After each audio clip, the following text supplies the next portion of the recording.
Kaulig Racing is teasing a pretty big announcement, and the SRX has unfortunately been suspended. What's going on, guys? It's Daniel, and welcome back to our video. We got some NASCAR and other motorsports stories discussed here today on the channel. Let's go ahead and just jump straight into it. Let's first go ahead and take a look at a couple paint schemes that have been revealed over the course of the last few days. The first paint scheme we're taking a look at is Josh Berry's 2024 Sunny D scheme that we're going to see in multiple races throughout 2024. It's basically the same thing that Kevin Harvick had in 2023, but honestly, I like it a lot. The colors pop up really good. I think it's a very solid paint scheme, and I'm excited to see it out on the racetrack in the first few races of the season.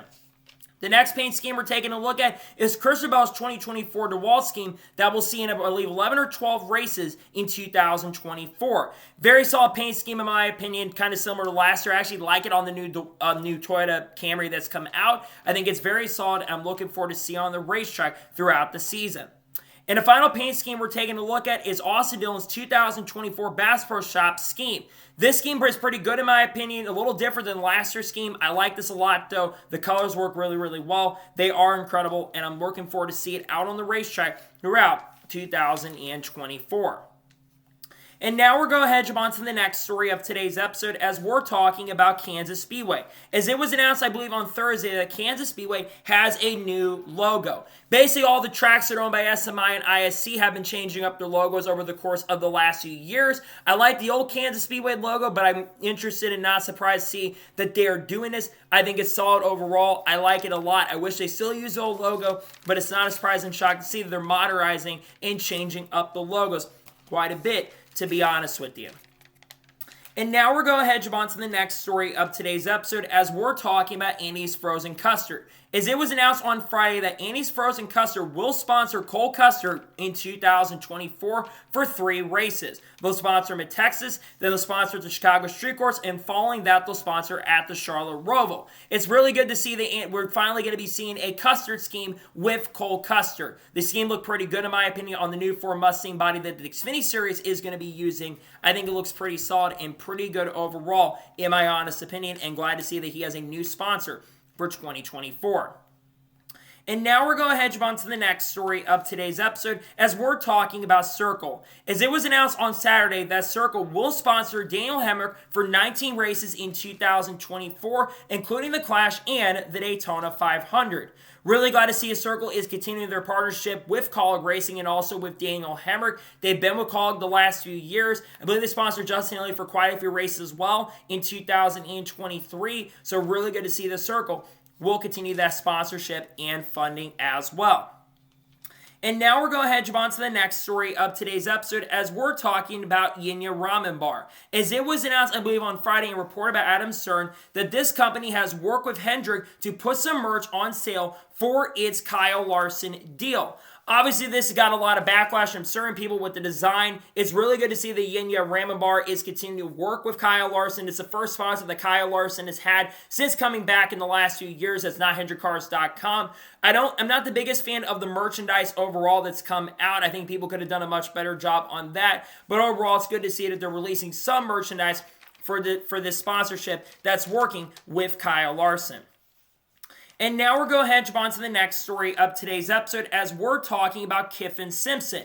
As it was announced on Thursday that Kyffin Simpson's number has been revealed for 2024, and it's going to be the legendary number 4 car, as he will be also, of course, be joining Chip Ganassi Racing IndyCar this season. The number 4 car has been with Chip Ganassi Racing for many years, and it's really cool to see they're bringing it back out for the young Kyffin Simpson. There's a lot of hype around this kid. He's got a lot of potential, and someone who could win quite a few races this year with Chip Ganassi Racing. I think he's going to do a solid job, and I'm glad to see that number is going to be used for Kyffin in 2024.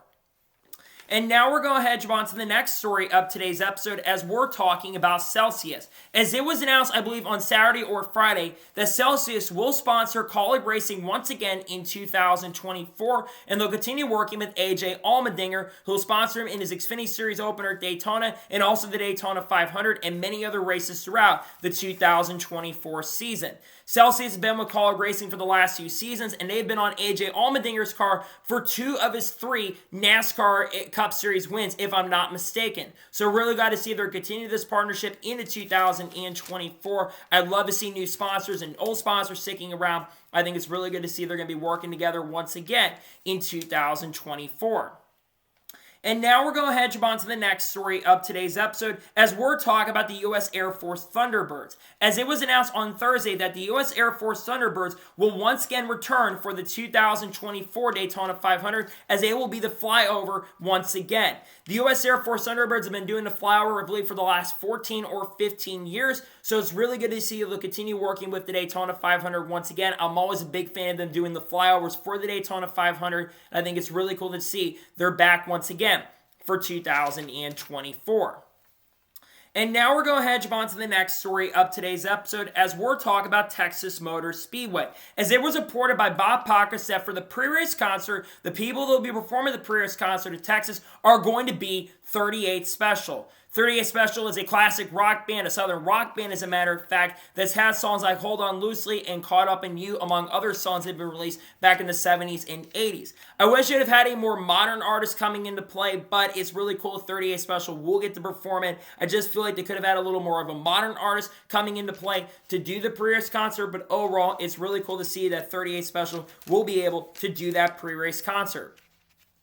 And now we're going to jump on to the next story of today's episode as we're talking about Dead On Tools. As it was announced on Saturday that Dead On Tools will sponsor Tanner Gray for 16 races in 2024. Dead On Tools had a partnership with Tricon Garage for the last few seasons, and it's really cool to see they'll continue working with Tanner Gray once again in 2024. This is a pretty big deal. This is a pretty big partnership, and nonetheless, I'm looking forward to see it on the car for a majority of the season. They'll be associate sponsor throughout 2024, and they'll stay with Tanner Gray throughout the 2024 season. Really exciting and awesome stuff overall, to be honest with you. And now we're going to jump on to the next story of today's episode as we're talking about Global Industries. As it was announced on Thursday that Global Industries will be returning to Richards Racing as a multi-race partner for Austin Hill in 2024. In addition to that, they will also sponsor Kyle Busch in the Cup Series in 2024. This, I believe, is now the 3rd or 4th sponsor that Kyle Busch has had announced for this year. Cheddar's announced an extension. Also, that the liquor company that is going to be sponsoring him as well. And then now, of course, you got Kyle Busch being sponsored by Global Industries. I don't believe the number of races was exactly announced that they will sponsor KFB, but it's really cool to see that Kyle Busch will have a new sponsor with Global Industries. Really exciting and pretty cool stuff overall, and very happy to see that Global Industries will be working with Kyle Busch in the 2024 season. And now we're going to jump on to the next story of today's episode as we're talking about Costco. As it was reported by Adam Stern on Thursday morning that the new Daytona store that Costco is building will pay homage to NASCAR with a checker flag pattern storefront. This is really cool. Obviously, Costco is going to be having a store that's going to be taking over in Daytona. Obviously, building up the Daytona Boulevard over the course of the last few seasons. And I think it's really huge to see that once again, Costco is going to be building up a new store there. I love her doing this homage and glad to see that there'll be a partnership with Costco and NASCAR. I believe we'll be working with them to design that place. Nonetheless, I think this is really exciting and really cool stuff overall, to be honest with you. And now we're going to jump on to the next story of today's episode as we're talking about Dollar Tree and Family Dollar. As it was announced on Thursday that Family Tree and Dollar Tree has signed a sponsorship with Legacy Motor Club. They will sponsor for 38 races across the whole team. So every single race this season, they'll be representing a driver at Legacy Motor Club. In addition to that, Jimmy Johnson has added 3 more races to his NASCAR schedule for 2024. They will sponsor him at Dover, the 2nd Kansas race, and the 2nd Las Vegas race as well. This is absolutely huge. Obviously, Legacy Motor Club struggled with funding last year in 2023 after they lost focus factor with the 43 car, and Maury Gallagher had to pay out of pocket to make sure the team kept going. I think this is absolutely huge for the team, and it's really great that Jimmy Johnson's added 3 more races. This means Jimmy Johnson has 6 confirmed races as of now for the 2024 season. Overall, I just think this is awesome. Jimmy Johnson's coming back behind the wheel once again for a few extra races. This is amazing. Really glad to see this. And again, just a massive partnership. And I think with legacy. I think there's a lot of expectations and hype around this team, and I think that this will only help with that hype going into this season, which we're not that far away from the season, and I'm very excited about it.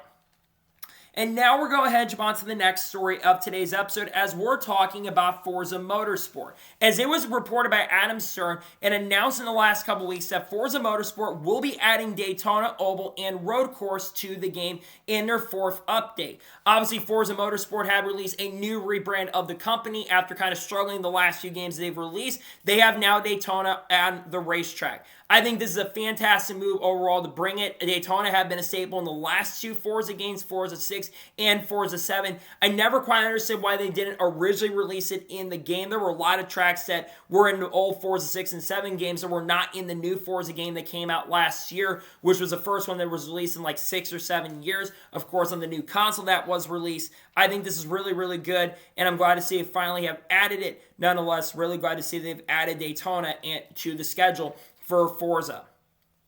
And now we're going to jump on to the next story of today's episode as we're talking about the Busch Light Clash. As it was reported by Adam Stern yesterday or today that Busch Light Clash is trying to draw up buzz in a notoriously fickle market. NASCAR started deploying a street marketing team around LA to promote ticket sales for the Busch Light Clash. Obviously, the Busch Light Clash is 3 weeks away, and they're trying to hype up this event because I think they're struggling trying to get ticket sales sold so this event can stay around for the long-term future. Obviously, you want to sell tickets to make sure that this event can stick around for many years. I know NASCAR would like to stay in the LA market because they're not obviously going to be going back to Auto Club anytime soon. So basically trying to promote this in a different market, I think is absolutely huge. And I'm glad to see that they are doing this overall. They're trying to promote it in this market, trying to grow it in these markets, and trying to keep it in the Los Angeles market because the LA market is like the 3rd or 4th biggest market in the country. So you want to try to promote it in the market, and hopefully we can see a lot of people show up, and maybe we'll see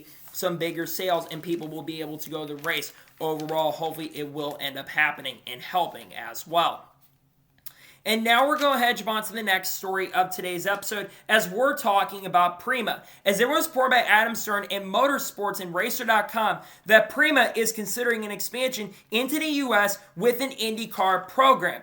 Prema, for those who don't know, has been extremely successful in the Formula One ladder, and they're one of the best development teams in Formula One. I think they have a team in Formula 2, Formula 3, and Formula 4. They're not the first organization that's kind of come from that ladder. Juncos Racing, I think Carlin Racing actually came over to IndyCar for a few years, so it's not a surprising shock to see that they're interested in coming to IndyCar. I don't know what manufacturer they would go with, but obviously engine alignment would definitely be a pretty big issue overall for them, and it's pretty cool to see that Prema is looking to come over to IndyCar and join the forces. I think this is huge for IndyCar. They've had a little bit of a big couple weeks. They obviously announced the IndyCar is announced their expansion once again with iRacing. I think this is absolutely huge that Prema is interested and they're looking to come in. My question is, when would they actually enter? The earliest I think they could enter is potentially 2025. So we'll see what happens in regards to that. Nonetheless, so I think this is absolutely really, really huge that they're interested, and maybe in the not so distant future, they are going to join IndyCar, which I think would be very successful for them overall if they were able to join. And now we're going to jump on to the next story of today's episode as we're talking about Stephen Parsons. As it was announced on Friday morning that Stephen Parsons will be joining Henderson Motorsports in 2024 in the Craftsman Truck Series, driving the number 75 truck. The number of races was not disclosed, but Stephen will not be full-time with the team in 2024. They will be a part-time organization. We do know that he'll be running that truck at Daytona International Speedway. This is a big change-up for the team because over the last 7-8 years, Parker Kligerman has been the driver behind the wheel of his number 75 truck, I believe since either 2016 or 2017 season. But Parker Kligerman, I believe, is going to be more focused on racing in the NASCAR Xfinity Series as he tries to make the playoffs than making starts in the Truck Series. But this is an amazing opportunity for Stephen Parsons because Stephen is a very underrated and an extremely talented driver and can get the best out of equipment. And I think that Stephen has a really good opportunity here and a really strong chance to not contend for victories, but maybe get some top 5s and top 10s throughout the year. That might be a little bit of stretch, but you look at Henderson Motorsports. When they don't run the full season, they tend, when they come out to the track, they tend to bring some really fast and really strong cars. So I think that Stephen has a really amazing opportunity a really great chance here to be competitive, and I think that he will do very, very good this year in 2024 in the Craftsman Truck Series. We'll see what happens in regards to how he ends up doing. I'm excited to see him behind the wheel, though, with Henderson Motorsports. Like I said, I think he'll get the best out of equipment. I think he'll do a very, very good job, and once again, I think that he has a really good opportunity here to be extremely competitive, and I think he'll be able to be very competitive in the 2024 NASCAR Craftsman Truck Series season. So we'll see how he ends up doing, but I think he's got a really amazing and great opportunity here to be very competitive in 2024. And now we're going ahead and jump on to the next story of today's episode as we're talking about Kaulig Racing. As Kaulig Racing has revealed their 2024 spotter lineup. So, Joe White will be spotting for Josh Williams in the NASCAR Xfinity Series and also AJ Allmendinger in the Cup Series. Coleman Presley has been spotting for Joey Logano for the last few years. Will be spotting for AJ Allmendinger in the NASCAR Xfinity Series. It's not been made clear if he is going to be leaving Joey Logano as a spotter. I would imagine that Coleman could still be working not with AJ, Joey Logano in the Cup Series, but that was not really confirmed today in the announcement. And also Frank Daney Jr. will be spotting for Shane Van Gisbergen in the NASCAR Xfinity Series. Remember, Shane Van Gisbergen is going full-time with this team in 2024. And Daniel Hemrick in the NASCAR Cup Series as well, as Frank Daney moves away from the 16 car, which he has been the spotter for AJ Allmendinger the last couple of years. Like I mentioned, he'll be spotting for Daniel Hemrick in the Cup Series in 2024. Very interesting move. The most notable move, obviously, like I said, is Coleman Presley coming into play. I think this makes AJ Allmendinger a massive threat at super speedways now because I think he's going to do an amazing and great job at super speedways. And AJ's gotten a couple super speedway wins in the last few years. You remember, he won the 2022 Talladega race, the fall race, and a photo finish with Sam Mayer. So we'll see how they end up doing. But nonetheless, I like these moves overall, and I'm glad to see that the spotter lineup has been revealed. We've been seeing a lot more spotter moves because obviously they're asking for these teams to get paid for more, and obviously they want to get paid a lot more money too. So I think this is really exciting and great moves overall when it comes to the spotter lineups. And now we're going ahead and jump on to the next story of today's episode as we're talking about Shane Van Gisbergen. As I believe it was tweeted out yesterday by Shane Van Gisbergen that his number has been officially looks to be revealed for the NASCAR Cup Series. And it looks to me like that it will be the number 97 car. Now, obviously, Shane Van Gisbergen will be driving the number 97 car in the NASCAR Xfinity Series with Kaulig Racing. That's obviously his favorite number. But I was wondering what number he would likely be driving in the NASCAR Cup Series. But like I've already mentioned and said, it looks to me like he'll be driving the number 97 car in the Cup Series as well, which could indicate and mean that we are going to see that car, the Project 91 car, returning, because I know that they've kind of teased they may bring the Project 91 car back this season, but it had not been officially confirmed. I thought maybe we were going to see SVG drive the number 91 car in the select starts. Remember, Shane Van Gisbergen is going to run around 6 to 7 NASCAR Cup Series races this year, and it looks to me like it's going to be with Trackhouse. Some people had thought he'd be driving the number 16 car for Kaulig Racing in the Cup Series, which certainly is still possible, but I think that SVG is supposed to, if I'm not mistaken, drive the number 97 car or drive the Trackhouse car in the NASCAR Cup Series. But that really was never clarified and confirmed in the announcement. I know that there were reporters saying he'd be in the 16 car, and then, of course, he had him saying that he was going to be there. So we'll see how things end up going, but I like the number they're using, especially for the NASCAR Xfinity Series, and hopefully we can see him do an amazing and incredible job with this team in 2024. And it looks like his number for Cup might be number 97. And now we're going ahead and jump on to the next story of today's episode as we're talking about Lawless Alan. As it was announced this morning that Lawless Alan has finally announced his 2024 plans as he'll be joining the Ram brothers in 2024, driving the number 33 truck. It was announced about a week ago that he would not be returning to Nice Motorsports in 2024, and I had been wondering where he might be going next season. There were rumors circulating that he was going to be going maybe to a Tory Racing this season, but that rumor is not true because, like I mentioned, he will be with the Ram brothers in 2024. Look, I think a lot of people have their thoughts and opinions on Lawless Alan. There's some big things to note. Mike Skinner is actually going to be a driver coach for Lawless Alan, which I think that is going to help Lawless out in a pretty big way. And Tripp Bruce apparently is going to be joining this organization, I think, as a competition director, and he'll be helping out in a big way to try to get the Ram brothers up to form. Look, Lawless Alan has actually driven for this team before. And look, Lawless Alan, in my honest and sincere opinion, I think he's an okay driver. He's not a great driver. He seems to crash a lot of equipment, and I think he's only had 1 or 2 career top 10 finishes. And the equipment that he had been in before, like Nice Motorsports, while it wasn't absolutely amazing and top tier, Carson Osbar killed it in that equipment, and we've seen Bailey Curry get some really strong runs last year, and Ross Chastain nearly won some races this past year as well. He should have been doing it a lot better, and that's why he was let go from the team. Now, the Rain brothers is a downgrade for sure because they struggled to make races this past year. And I have a really bad feeling that this team is not going to make races in 2024. I expect Lawless Alan to run near the back of the pack this season. I know they want to improve. They're going to probably get some upgrades this year with Trip Bruce coming into play. But I just feel like that this team really is going to generally struggle in the 2024 season. So we'll see how things end up working out for Lawless. If you want my prediction, I think he fails to score top 10. I think he only maybe gets 1 top 20 finish all year. And at the most, he's probably going to finish outside the top 30 in a majority of races this year, unfortunately. I'm not expecting much, and I really don't think he's going to do a good job with this team in 2024. I'm not really expecting much, to be honest with you. And now we're going ahead and jump on to the next story of today's episode as we're talking about Machine Gun Kelly. As it was announced earlier this evening that Machine Gun Kelly will perform the halftime show at the Los Angeles Coliseum.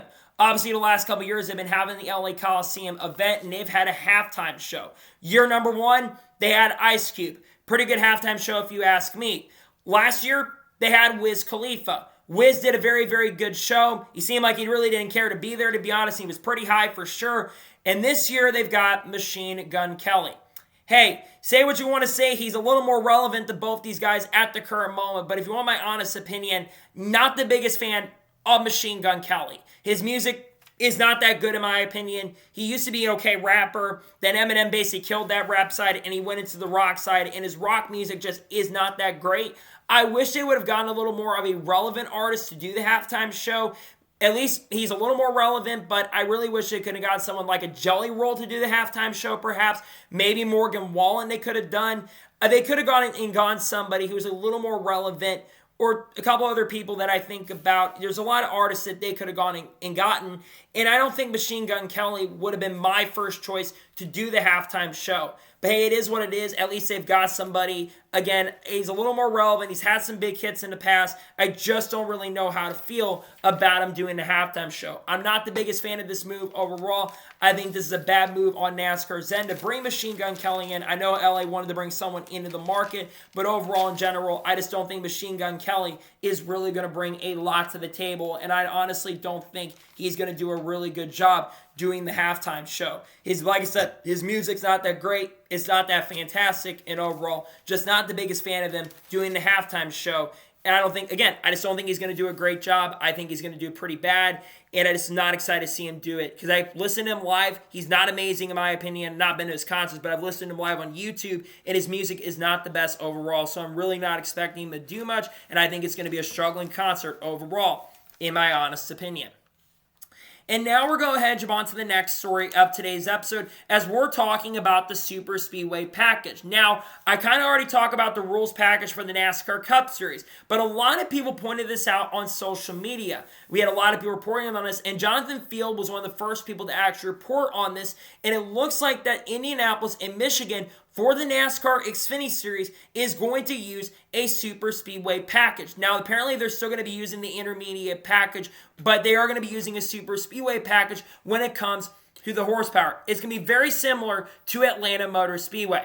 When I saw this, I definitely was not a big fan of this move, and I'm not a big fan of adding Super Speedway package to Indianapolis and Michigan for the NASCAR Xfinity Series, especially Michigan. Now, they've done it in Indianapolis in the past, and I can't say that it was absolutely awful, and I think the races were definitely better with the Super Speedway package on at Indianapolis, especially some of the great finishes back in 2018 especially. But Michigan, really? We're going to add it there? I think the Xfinity Series has put on an amazing and really, really great show over the course of the last 2 years. why try to add a super speedway package that really should not be on those tracks to begin with? Why try to limit the horsepower at those big tracks? They only run 670 horsepower, I believe, in the NASCAR Xfinity Series engines, so you're going to be limiting it to like 440 to 450 horsepower. At least for the Cup Series, they're going to run full engines, but still, I really feel like that this is just not a good move, in my opinion, to add a super speedway package to these bigger tracks. We saw this back in 2018, and I think it was not that good. The racing wasn't good. It was pretty bad, in my opinion, and I think in general they're making a bad decision and bad call overall to bring the super speedway package in. I think the racing is going to suck. I don't think it's going to be that good. And I think that we're going to see what we saw in 2018, which is going to be single file, and it's just going to be no passing, and nothing's going to happen. We don't want to add more super speedways. We got enough as it is. The Xfinity Series has like 5 or 6 super speedway races, and now you're going to have 7 or 8 races that are like super speedways. I'm not a big fan of this move. I think this is a bad call in general, and I wish they weren't doing this, but it's NASCAR decision. I understand, and we have to respect it, but honestly, I don't really respect the decision. I think this in general is a very, very bad move overall, in my honest opinion. And now we're going to head on to the next story of today's episode as we're talking about the Chili Bowl Nationals. Now, I did a video covering this yesterday or 2 days ago when you're watching this, but the Chili Bowl Nationals took place this weekend. I got to see a main event, and the race wasn't the most exciting, and Logan Seavey was able to pick up the victory. Now, Logan Seavey pretty much led every single lap. There's a little bit of controversy because Buddy Kofoid had actually gotten by Logan Seavey a few laps earlier, 1 lap earlier, but because of the fact that not everyone had crossed the line, all 24 cars that made the A-main in the feature, Buddy Kofoid had to drop back to second. And once that happened, the track became a one-group track for the most part. You really couldn't pass. It was very difficult to pass, and everybody got to the bottom, and Logan Seavey was able to win the race. Now, Kyle Larson shared his thoughts on the event as well and gave his thoughts on the Chili Bowl Nationals. He did appreciate some of the track prep stuff, and he does bring up a good point that you're not going to have all the fans that are really, really happy, especially with the track prep. If you take too long to get it done, you're going to have fans frustrated like we all were in 2023 when the event took till 1 a.m. Eastern. But if you don't do enough track prep, it's not going to be the best event in the world. And Kyle Larson said something that I totally agree with, is that we need to find a way to not have as many cars on the racetrack, because having so many cars on the racetrack at once, I think does bring a lot of that track rubber in. And I entirely agree with him. Look, I love the Chili Bowl event, and I love that they do the alphabet soup. But I feel like that they could find a way to shorten up it a little bit more to where they can be like a prelim night and maybe only have like half the mains, maybe go for the O main all the way up to maybe like the F or the G main perhaps, and then have the G main all the way to the A main. That's something that I could definitely see them doing to try to shorten up the format. Again, they had the event done quicker this year, which I think was a really big step in the right direction, but they could have done an extra 15 to 20 minutes of track prep to make the racing a little bit better. That's just my honest opinion, though. I feel like they could have done a little better job. There was a lot of good things about the Chili Bowl this year for sure, but I feel like that they could have done at least a little bit more track prep out on the racetrack. So very interesting points coming from drivers like Kyle Larson, who gave their thoughts on the event. And many drivers actually agree with Kyle Larson. I saw Christopher Bell actually agree with him. I believe also Alex Bowman said the same thing as well. Also talk about the bar not being open late enough, which I thought was really, really funny. But overall, congratulations to Logan Seavey on winning the 2024 Chili Bowl Nationals, back-to-back Chili Bowl Nationals. He's getting up there as being one of the best drivers in history of this event. And like I said, congratulations to this Kevin Swindell team and Logan Seavey on winning the Chili Bowl Nationals.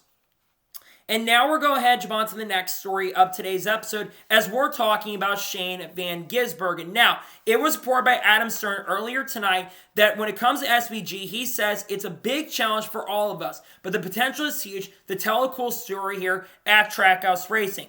I've already talked about this, but Shane Van Gisbergen is going to be running full-time in NASCAR in 2024. He is going to run 6 or 7 NASCAR Cup Series races in the 2024 season, and he's going to run the full season in the NASCAR Xfinity Series with Kaulig Racing.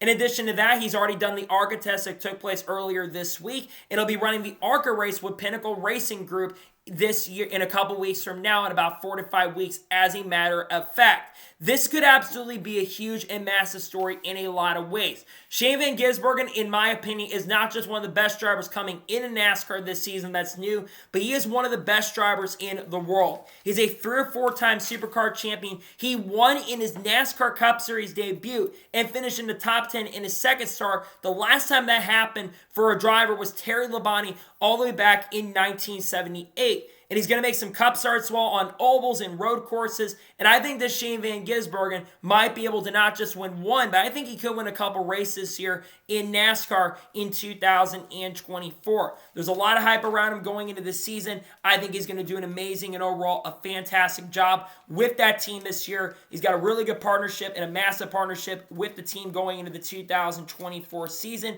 And like I said, I'm overall just pumped up and excited to see that he is going to be in NASCAR this upcoming season. I think he'll do an awesome. I think he'll do a really good job. And again, I'm just excited to see Shane Van Gisbergen getting behind the wheel of a NASCAR stock car full-time this season with Kaulig Racing. I think he'll do a really good job there. I think he's going to win 2 Xfinity Series races this year, and I think he'll make the playoffs. I think he's going to be really strong on the road courses, and you never know. If he does well enough on the ovals, I think he'll be extremely competitive on those types of tracks and be really strong going into the season. So we'll see how he ends up doing going into 2024, but I'm really excited to see Shane Van Gisbergen getting behind the wheel and driving for Trackhouse/Kaulig Racing in the 2024 NASCAR season.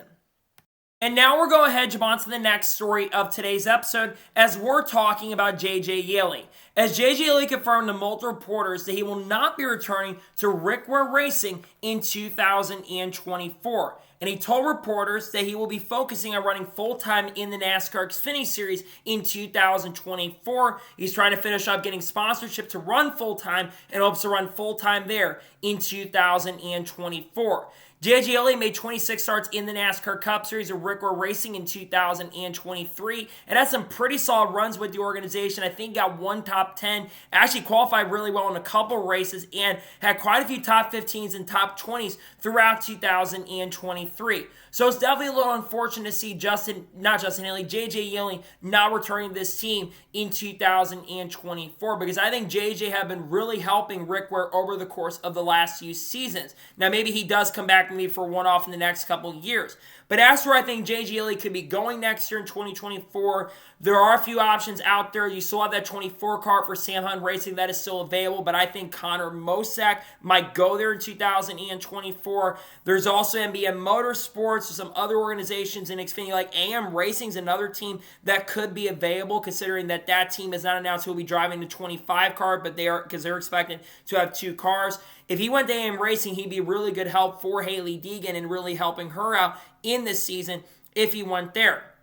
As for Rickware Racing and what they're doing at the moment, there's been a lot of chatter that Kaz Grala could be going full-time with the team in 2024, but there's rumors that Ryan Newman's been linked to that team recently. Also, other drivers have been linked to that organization, but it sounds like Kaz Grala more than likely is going to run a majority of races in the number 15 car in 2024. But going back to J.J. Yeley, I really hope he does have a full-time ride in Xfinity. I know that a lot of people called him a bust back in the day, but over the course of the last 10 years, he's become a very solid driver and has done a pretty good job. And he does seem to get the best out of equipment, and he's really changed the tune on his career. He's been a really big help to Rickware Racing over the last few years, and it's a shame he's not coming back to the team in 2024. But he's excited to be there. He's excited to find out where he's going, and we'll find out exactly where he is headed for 2024. Hopefully very, very soon.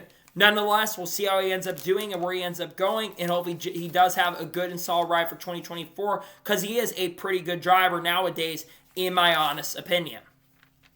And now we're going ahead and jump on to the next story of today's episode as we're talking about Conor Zilisch. As it was announced on Thursday morning or early afternoon that Conor Zilisch has signed a multi-year driver development agreement with Trackhouse Racing for 2024 and 2025. He will drive in ARCA, he'll race in the Car Store, he'll race in IMSA, and will be competing in the LMP2 class for the Rolex 24 in 2 to 3 weeks, and will also make select Xfinity Series and Truck Series starts for this team in 2024 and 25. There is a lot of hype around Conor Zilisch. He is one of the most high-profile development drivers coming through the ranks currently at the moment, and for those who don't know who he is, he's been extremely impressive in the Trans Am Series. He actually got a Cars Tour win last year in 2023, and also, like I've already mentioned and said here, Conor Zilisch has had a lot of experience and got a Cars Tour start, and also made an ARCA start last year at Watkins Glen, and had a broken sway bar, I believe, and still nearly won the race and led pretty much every single lap, only getting passed on the last lap by Corey Heim, but nearly winning in his debut.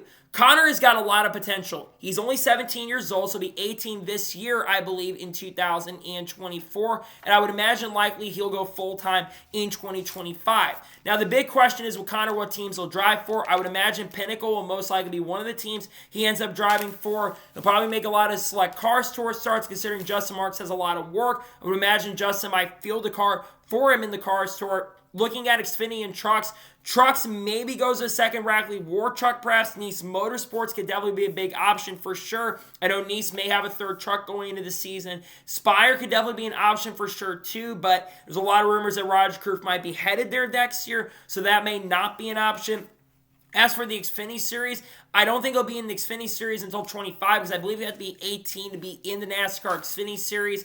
There are some other teams that could be options for Xfinity down the road. I definitely could see him going to Kaulig full-time in 2025 or 2026, but there's a lot of hype around this kid. When you look at Trackhouse Racing right now, they're getting filled up really, really quickly. This means that Ross Chastain and Daniel Suarez are really going to have to continue performing really well. Ross Chastain, I don't see his future really going anywhere. He's going to be with this team for many, many years. Daniel Suarez is on a hot seat, though, because he struggled last year, and if he doesn't step up to the plate, he may lose a seat. You look at Zane Smith. Zane Smith, I know that they're trying to incorporate having a third full-time entry for Zane Smith this season, but if Daniel Suarez doesn't step up, Zane Smith might take that seat. And Shane Van Gisbergen is obviously heavily linked and rumored to be going full-time, potentially, in the Cup Series next year if he does well enough. So he could be going full-time, and now you've got a driver in the development system. Trackhouse is in very, very good hands and extremely good shape, and I think Conor Zilisch is really going to play a huge role and a huge play in really helping the future of this team long-term. There's a lot of hype around this kid, and I think Conor Zilisch has a lot of potential. He might win some ARCA races, some Cars Tour events, and maybe he'll shock and get his first career Truck Series win at some point in 2024. We'll have to wait and see what happens, though. And now we're going to jump on to the next story of today's episode as we're talking about the charter agreement. As it was reported by Adam Stern and announced on Friday or Thursday that NASCAR and its teams have agreed to expand their charter renewal negotiations window after the prior one lapsed at the end of December. Now there's two offers that are apparently being offered to the teams and the drivers. So the first offer, which was reported in the initial tweet by Adam Stern, is 42% of the media revenue, which would be up from 39% of the media revenue that the teams previously got. The other option is the second offer, which is 49% of the media revenue, which would also be up from 39%. I really hope that NASCAR does budge on the second offer and gives these teams a lot of money. Now, obviously, the charter agreement also does not have to be finalized until the end of this year. But the teams are really wanting this charter agreement to be finalized and get done a lot sooner. And there was a lot of talk and conversation. There were going to be demonstrations potentially performed throughout races. Adam Stern even said that about a month or two ago on the money lap of Park Clermont and Landon Castle. But I think the teams may finally realize that if they were to perform these demonstrations, it would be a bad look for the sport.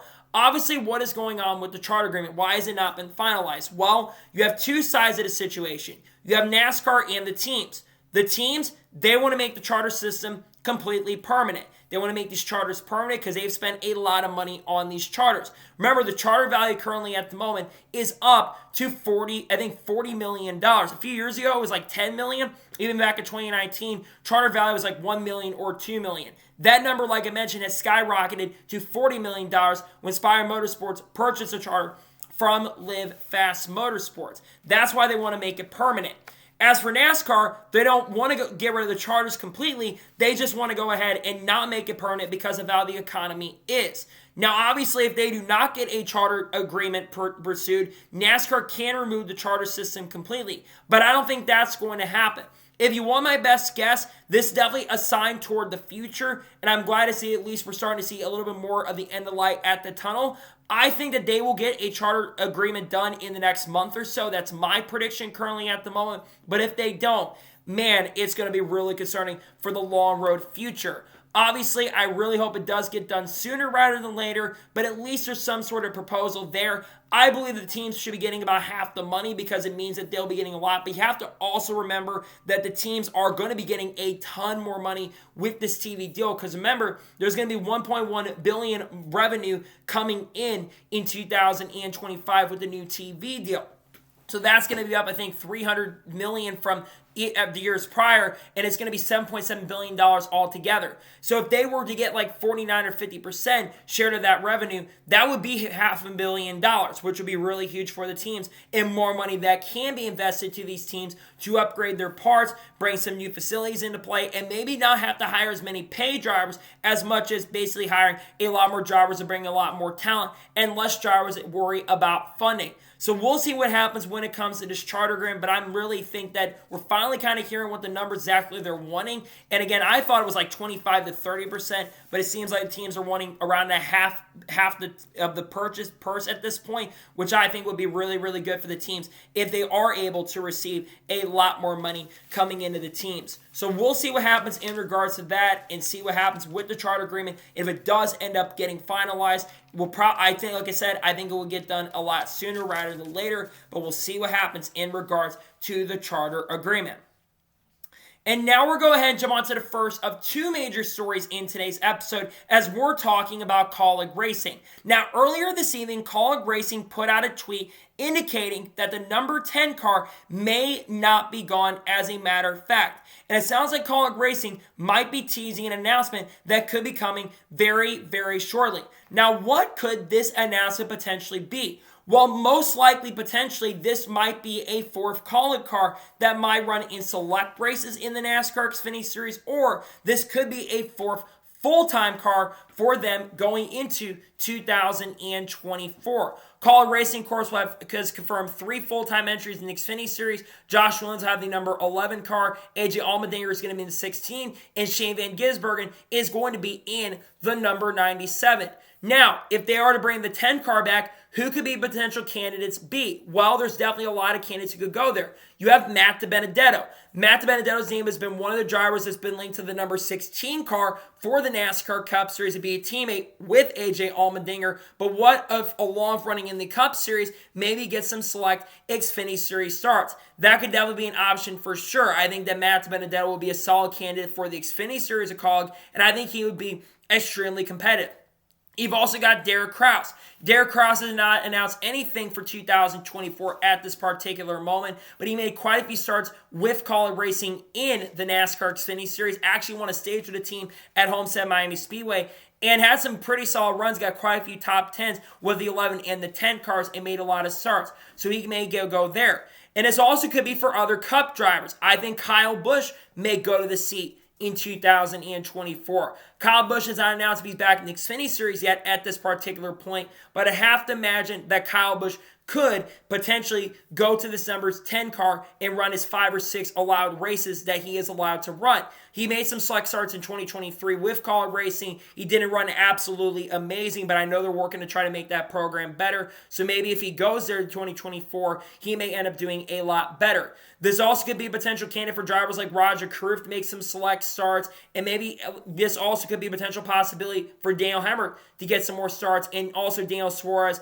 and Ross Chastain, and maybe even Kyle Larson as well gets a chance and opportunity to get behind the wheel. This also could be linked to an announcement that's happening around Matt DiBenedetto. Like I've already mentioned, Matt DiBenedetto has been heavily rumored and linked to be going to Kaulig Racing in 2024. Not on a full-time basis because Daniel Hemrick's full-time in a 31 car, but some have been, like I said, speculating that Matt DiBenedetto could be going to Kaulig Racing this season, which I think it would be a good opportunity for Matt DiBenedetto if he was not full-time, but at least driving for Kaulig Racing. I'd rather him be full-time. There's a lot of chatter he's going to go to AM Racing. Sounds like that chatter has completely died, and a lot of rumors are speculating that he may go here in 2024, which, like I've already mentioned and said, Matt DiBenedetto is a good driver. He's burned some bridges with some teams and organizations, but I do believe that Matt DiBenedetto is a really good driver. He battled Denny Hamlin, member of Bristol in 2019, and obviously he made the playoffs with the Wood brothers, and then he really did good with Rackley, got a win with them at Talladega, though it was a very controversial win to say the least, and then he obviously had the other situation where he made the playoffs this year with Rackley, but was let go a little early because basically he announced that he would not return to Rackley, and maybe should have waited to the end of the season. He could have done a much better job with that, but I believe Matt DiBenedetto should be in the sport, and I hope he is part of this announcement that Kaulig Racing has, but it's not confirmed if he is going here yet for 2024. We'll have to wait and see what happens in regards to that, and we'll see what this announcement is. This seems like this announcement could happen any time now, and if there is an announcement in regards to that today, we'll talk about it here on the channel. If not, we'll wait till that announcement officially gets finalized and confirmed, but there might be a certain drivers going to this 10 car in 2024, and we may see 4 Kaulig cars in the NASCAR Xfinity Series in the 2024 season.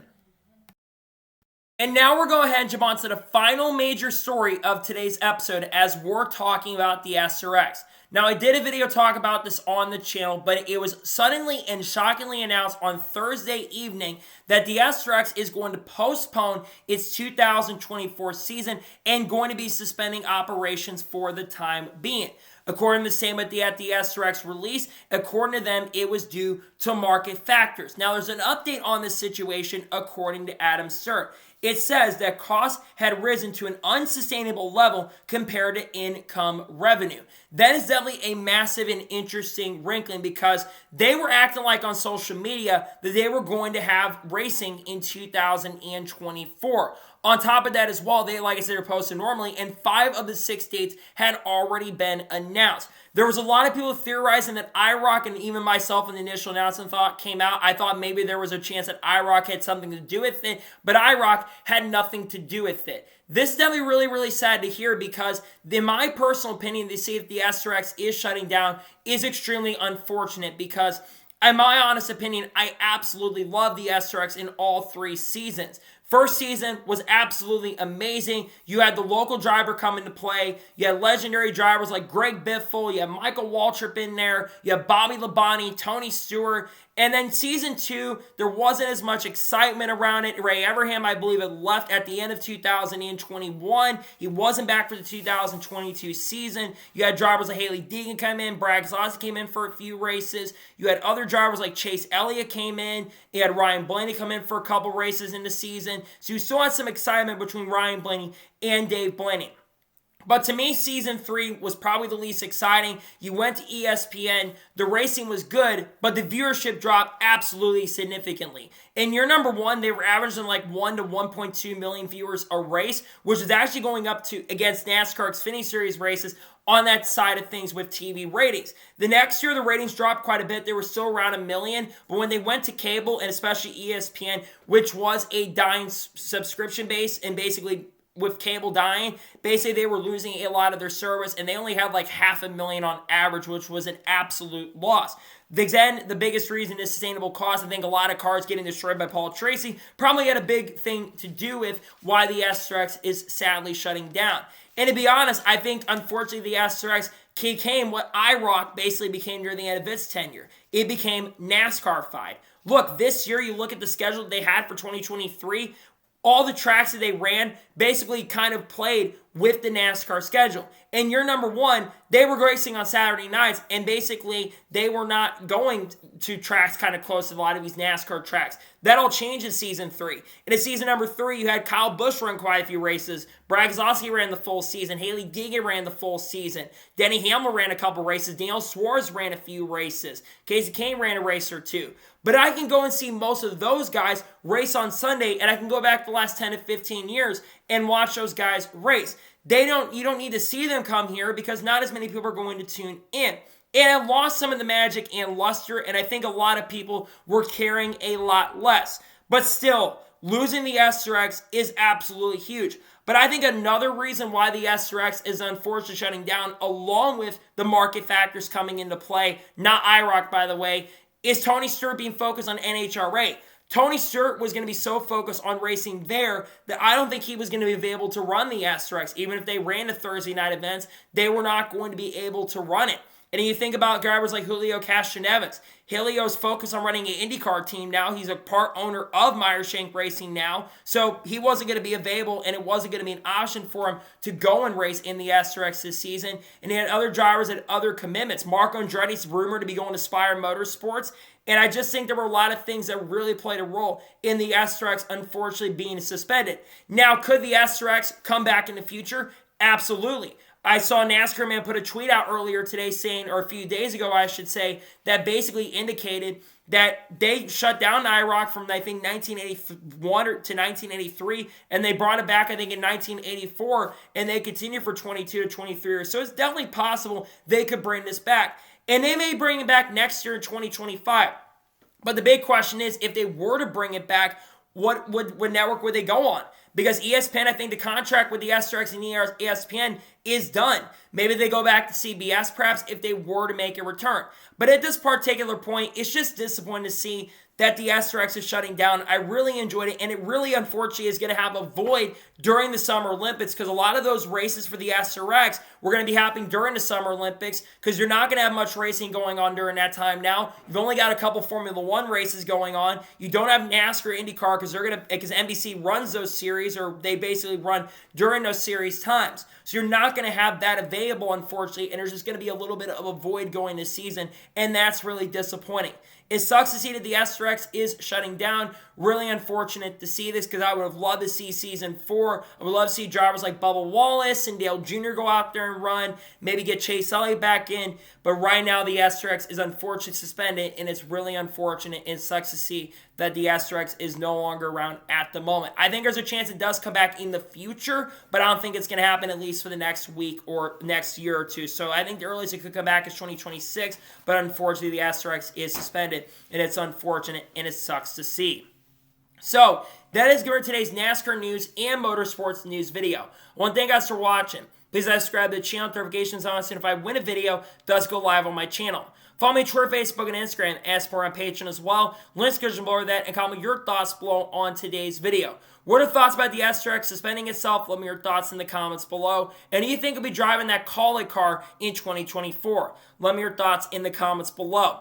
Tomorrow on the channel, we may have another special video dropping on the channel, couple as a matter of fact, as we're getting close to the start of the season. There's going to be NASCAR news videos dropping throughout the week. I've got a lot of great content dropping as we get close to the start of the season. I will have some Xfinity Series lineup videos dropping out here in the not-so-distant future, and truck lineup videos coming out as well, so make sure to tune into that. And also have a truck winner prediction video dropping here in the next couple weeks. So anyways, like I said, I want to thank you guys for watching today's episode, and I'll see you guys next time for more great, awesome NASCAR content and other motorsports content on the channel like this. Take care, everybody.